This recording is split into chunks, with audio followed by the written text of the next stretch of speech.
from Five Finger Death Punch. I'm in the wonderful Paris, France, and you're tuned into Watching Machine.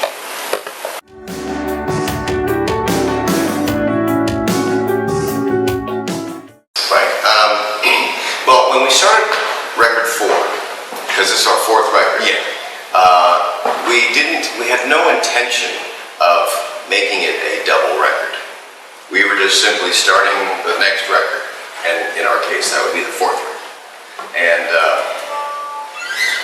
the thing that we had done differently on the 4th record is that we had started to prepare material way in advance. The year before that, we had taken a portable studio on tour with us, and we were sketching out songs on tour. Because I remember when we started the record prior, the American Capitalist record, I remember thinking, boy, it sure would have been nice if we had some material prepared. Because you start these records and you're like, what do you got? I don't got anything. What do you got? I got nothing, you know? So, so I thought for volume 1, we had actually prepared 8 or 9 songs. And we tracked those songs quickly and we're way ahead of schedule. And I guess at that point we were talking about, well, maybe we should just continue to write songs, and we'll have all this material to pick from when we just try to make one record. Before you know it, we already had like 20-something songs tracked, and it was becoming increasingly hard to try to chop songs off and discard this certain batch that wasn't going to make it. So that's when we started talking about, well, maybe we should release all of this stuff, because we couldn't really isolate a batch that we wanted to get rid of, and that's where the conversation turned into, well, maybe we should do a double record. Now, we wanted to do 2 records on the same day, kind of like that Guns N' Roses Use Your Illusion type. We wanted to have 2 records, completely separate records, come out on the same day. And our record label was like, please don't do that. It's a nightmare. So, and the title, The Wrong Side of Heaven and the Right Side of Hell, was supposed to span across 2 separate CD covers. And then, of course, when the records got released different days, we decided to put the same title on each and just make volume 1 and volume 2.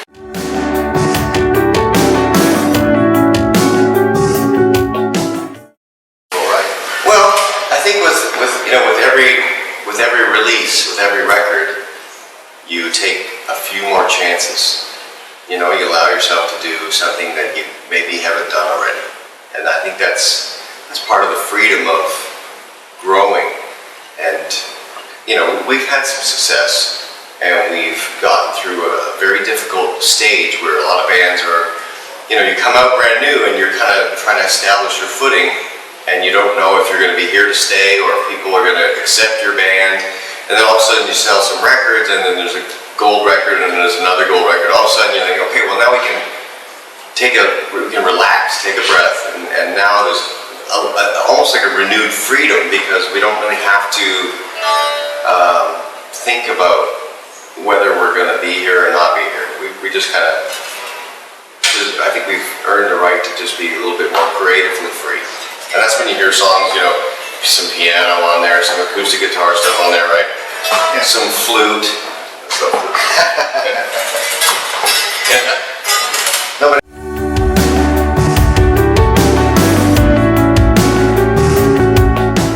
I think that people like us for more than just the music. There's more things going on between us and our fans. I think that they really want to be a part of it on levels that are more than just listening to songs. So, I've seen people with the record comes out and they buy 3 or 4 copies of the record, right? One's gonna be buried in the backyard, one's never gonna be opened, you know what I mean? One's for my cousin, one's for you to sign, one's for the wall, you know what I mean? They're like, there's a different thing going on. So we figured maybe they'd appreciate 2 records in 1 year.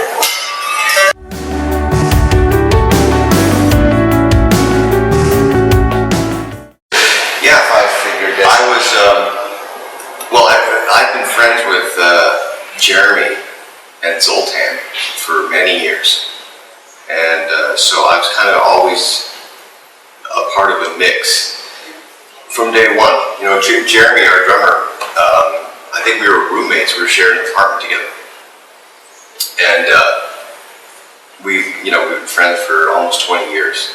So yeah, I went out. I took a gig playing for Alice Cooper, and was playing with him for a couple of years, and I would come off the road, and Jeremy was saying, I found this guitar player, and we're starting to write some songs together, and here's what it is. What do you think?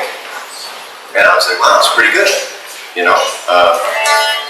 And I wasn't, they were like, we're looking for a guitar player, and it would be great if you could be in the band. But at the time, I was out touring around and, busy stuff, and I wasn't really thinking that I could afford to be in the band at the time.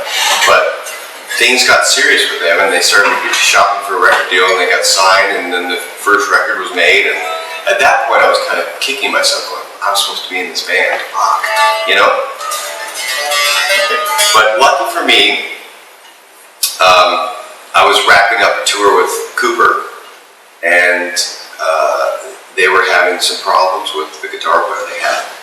So they were on tour, and I was on tour, and we were talking on the phone, and they were like, we're thinking about making a switch.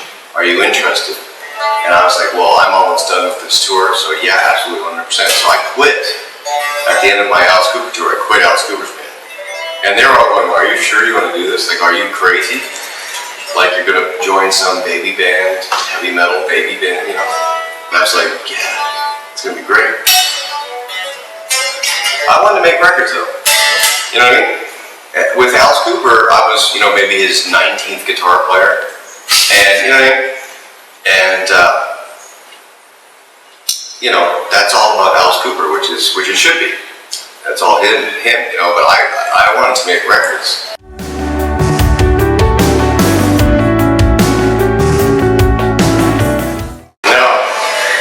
No, I talked to him. He was really cool. He said, I always encourage my guys to, go and do their thing if they feel like they need to. So I said goodbye, and that's it, really.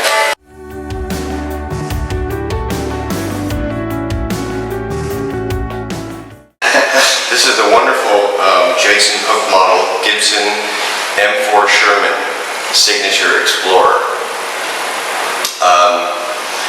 There's only 400 of them in the world, and this is one of them from my personal collection that I brought with me. It's very hard to get a signature guitar from Gibson. They're very selective when it comes to picking artists that they want to make a guitar for. So I feel certainly very honored and privileged. I wanted to make something that was different, I wanted my guitar to be unique. If you put this in put this up against a lot of other classic looking Gibsons, it kind of stands out as being a very interesting, unique looking guitar. I kind of like that, So there it is, the M4 Sherman.